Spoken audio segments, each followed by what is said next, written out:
Alioune luñ koy dooree mbirum Madiambal Diagne bi nga xamante ne nag fi mu ne nii pënd ba wireegul ndax kat ci révélation yi ñu mujj jur pôle financier bi gis na lu toll ci 10 milliards yoo xamante ni 10 milliards supplémentaires ci li nga xam ne moom lañ ko doon tuddee muy 1 milliard et quelques yi ba pare 40 milliards yoo xamante ni doublon la ko jotee par virement suspect loolu la ñu wax loolu dafay dolleeku ci 1 milliard et quelques yi nga xamante ni moom société bi nga xamante ni jabaram moo ko diriger jot nañ ko.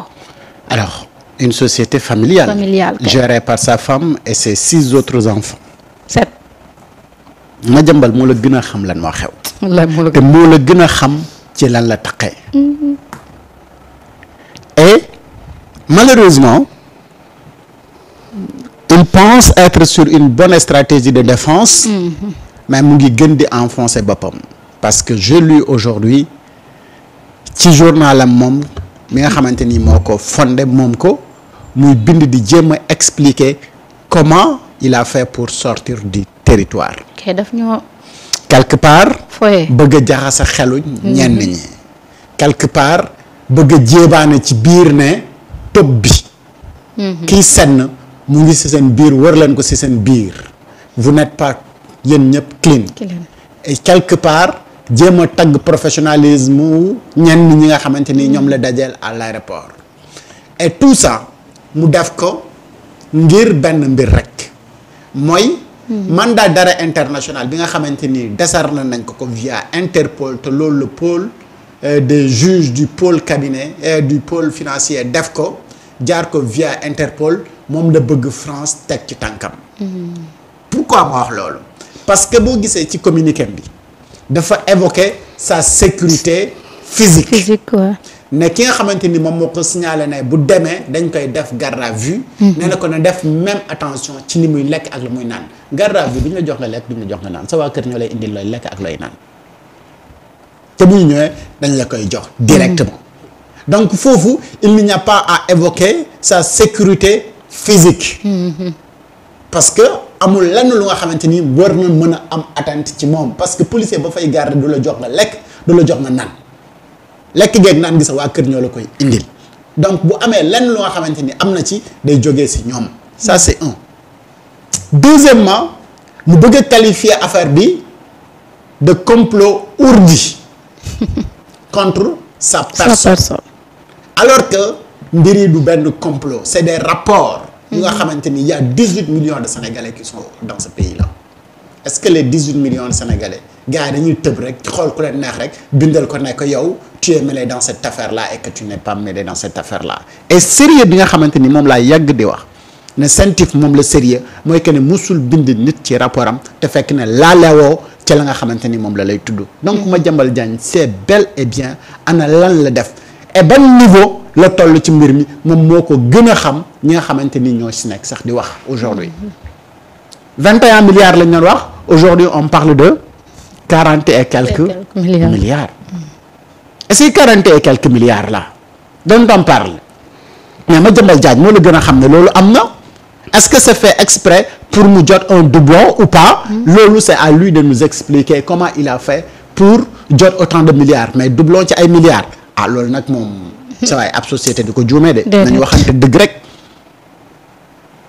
donc c'est fait à dessein léegi nag bu loolu jotee di am et communiqué bi nga xamante ni moom la ñu lire ci Madiambal Diagne di parler de kidnapping de sa femme et de ses enfants alors que c'est le rapport qui établit clairement seen responsabilité personnelle ci li nga xamante ni moom la ñu gis comme transaction suspecte et yow yaa koy confirmer que cette entreprise est gérée par ta femme et tes enfants et le rapport loolu la wax donc yaa ngi ñëw pour dédouaner sa bopp mais yaa ngi enfoncer également sa bopp et bien pourquoi donc parce que chaque communication dafa am un objectif bien déterminé et aujourd'hui li nga xamante ni moom mooy l'objectif déterminé de cette communication de Madiambal Diagne c'est de contrecarrer effet yi nga xamante ni wala rapidité d'effectivité wu mandat d'arrêt international bi nga xamante ni moom lañ ko jëbal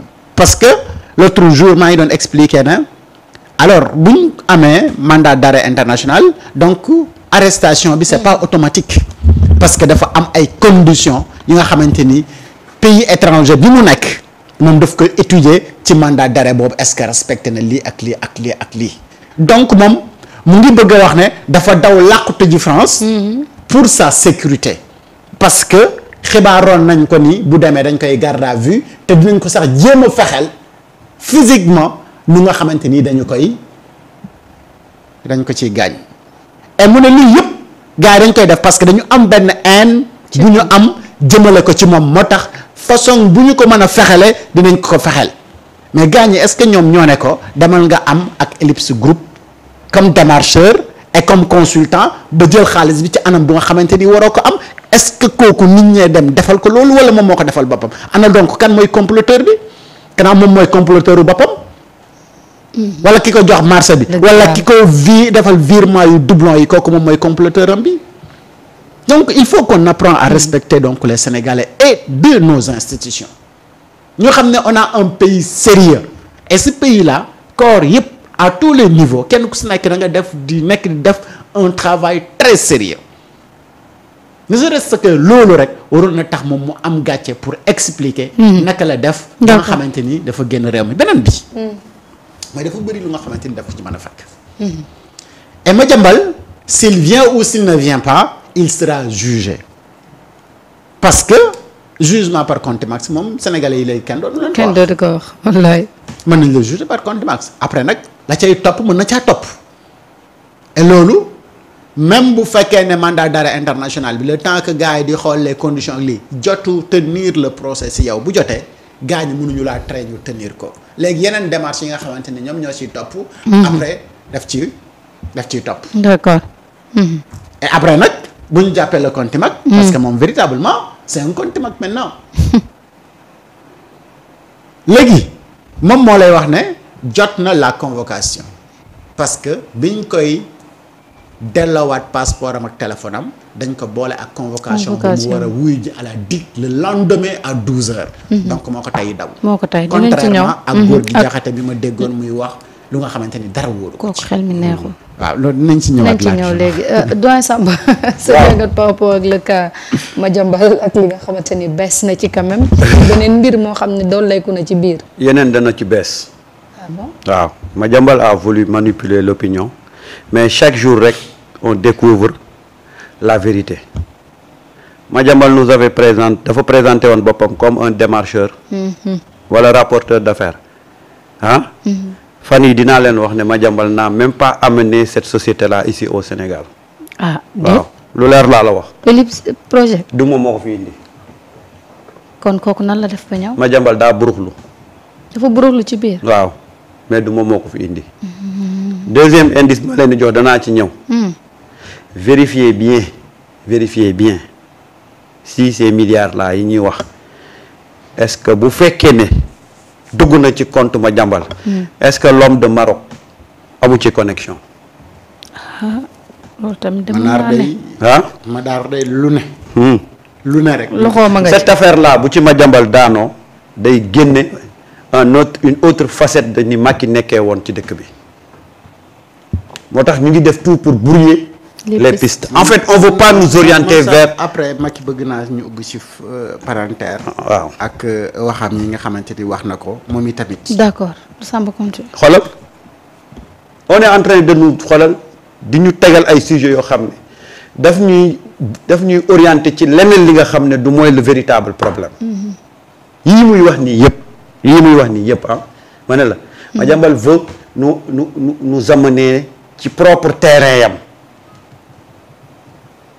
avec la complicité de certaines personnes mu bugg ñu indi ci propre terrain yam pour que lii le véritable problème ñu occulter ko démb lan lañ doon wax ne kenn ci soxnaam yi wala soxnaam bi yoroon kii ci affaire 1,7 milliard waaw tey ñaata lañu wax ñaata milliards lañ génne tey 10 milliards nañ dem de plus nañ dem ba ci kanam beneen bi mooy xool leen kër gañ cambriolé woon comme yow gëstukat nga ah demal nga xool kër gañ cambriolé woon nga xool lien yam ak SCI Pharaon SCI Pharaon men waaw kër gañ cambré woon ku ngeen ne woon moo fa dëkk. exact. dem leen ngeen xool kër googu. ak connexion koy gérer. waaw ak connexion yam ak connexion yam ak SI Pharaon ngeen xam ne c'est pas gratuit. ñu ngi naan or lañ fa jëlee. mais est-ce que réellement or kese lañ fa jëlee. est-ce que réellement or rek lañ fa jëlee. jëlewuñ fa or rek. fi mu nekk nii dafay yóbbu gars yi ci benn débat. pour brouiller les pistes. Mais cette affaire-là est très grave. Parce que ça dépasse la personne de Madiambal. Samarok. Samarok. Manar day. bu ngeen ko déggee ci wax ji. bu mu la bett. bu mu leen bett. Au même moment. Badara Sylla, merci beaucoup. Merci beaucoup Badara. Au même moment où nous parlons de l'affaire Madiambal Diagne. Que ñun ñëpp xam nañ ne seule et unique opportunité wala possibilité bu mu am pour def li yëpp c'est Manar s'est permis de prendre la parole. De nous parler de dette cassée ak leneen. te li muy wax yëpp. mu wóor que ni wax dëgg fa neex yàlla li muy wax nii. ajul ngooñ. parce que yow en tant que président de la République. on te parle ñu wax la ay waxu dette cachée. ñu wax la yan mécanisme nga jaar pour gis ne c'est des dettes cachées mais avant ñu ñëw ci dette cachée da nga waxoon ne suñu seuil de taux d'endettement mu ngi toll ci 74%. Cour des comptes def benn rapport am parce que loolu c'est les règles yi nga xamante ni UEMOA moo ko def. ne képp ku jël nguur donc boo yegsee da ngay def audit. des finances publiques loolu ñu jox ko. Cour des comptes mu def ko établir que ni Macky Sall fi mu ñu waxoon ni ñu ngi fa à 74% suñu PIB suñu taux d'endettement. alors que waruñu woon romb 70%. loolu du dëgg romb nañ foofu ñu ngi ci 99,8%. presque 100% de notre taux d'endettement. mais dafa am ay mbir yu grave yu nga xamante ni dañ ko gis au lieu de parler même. des dettes cachées ñu ne ñu même les DAT te aujourd'hui yoon mu ngi ci di ko def mooy les dépôts à terme yu ñu waxoon ne versé nañ ko c'est non versé mais dafa am yeneen institution yu nga xamante ni dañu jot xaalis bu ñu warul woon jot te loolu boo koy calculer dem na ba romb ay 3000 nangam milliards mais dañu gis ne ci leb gi Sénégal leb am na leb yu nga xamante ni respecté wul norme yi mooy leb bu nga xamante ni dañu koo nëbb. parce que dafa waroon jaar Assemblée nationale pour que les parlementaires ñoom ñu valider. mais lépp yooyu noonu dañu gis ne jaarul ci parlement bi. et bu fa jaarulee mooy que ni da nga ko nëbb askan wi parce que ña nekk ci pencum ndaw réew mi ñooy représenter donc askan wi. donc lépp googu nga leb kay te jaarale woo ko fi nga ko war a jaarale da nga ko nëbb nit ñi ngi lay war a suul yi Macky Sall. Macky Sall ñëw ne question bi sax daf koo bett. ndax moom buggul ci dafa décidé woon ne dootul wax ci Sénégal Macky Sall da nga war a wax ci Sénégal parce que dañ laa jox réew mi pendant 12 ans nga yàqatee ko. lu ko wax la. te li nga yàq nekkul ñun ñooy toog rek suñu coobare bopp gis na nekkoo fi ñu bëgg laa wax loolu non ay rapport ñoo établir yàq ñi nga xamante ni moom yàq nga ko mais au-delà de ça. mooy fi nga ñu waxoon ne la Sénégal toll mais on s'est rendu compte que ni nekkul Sénégal googu nga ñu wax ne moom nga ñu bàyyee. après mu ngay bëgg fëgg dënam di bàkkoo ci lan def na benn train régional express jógee Ndakaaru yem. Diamniadio waa Wakam Parcelles ak ñeneen ñii ñëpp vous les éliminez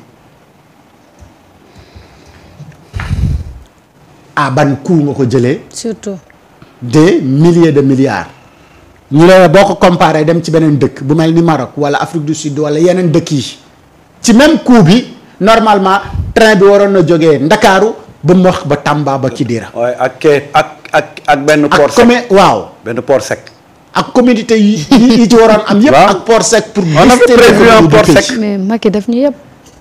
waroon na booster l'économie du Sénégal moom ngay toll tey di bàkkoo li nga xamante ni ak gàcce la après ngay bàkkoo BRT bi xam ne lu nga xamante ni gàcce la te BRT bi fi nga ko def des études avaient montré que ni foofu da nga waroon extendre donc voies yi mu gën a yaatu pour ñi borom oto yi mën a daw très rapidement et ñu am beneen voie de contournement bu nga xamante ni foofu bus de transit rapide war na fa mën a jaar pour désenclaver li nga xamante ni moom mooy banlieue bi dem ba Kër Massar ba max noonu ba Gorom 1 2 dem bu la neexee sax ba Kër Moussa yow nga ne donc tu as la vision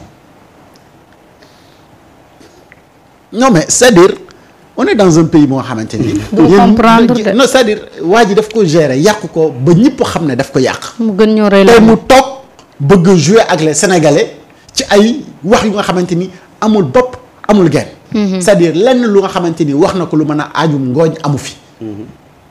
boo bëggee toog tey di weddi li nga xamante ni ay rapport la yu Cour des comptes def FMI ak Banque mondiale tes partenaires d'hier ñoo la wax ne ni nga ko doxalee woon jaarul yoon yow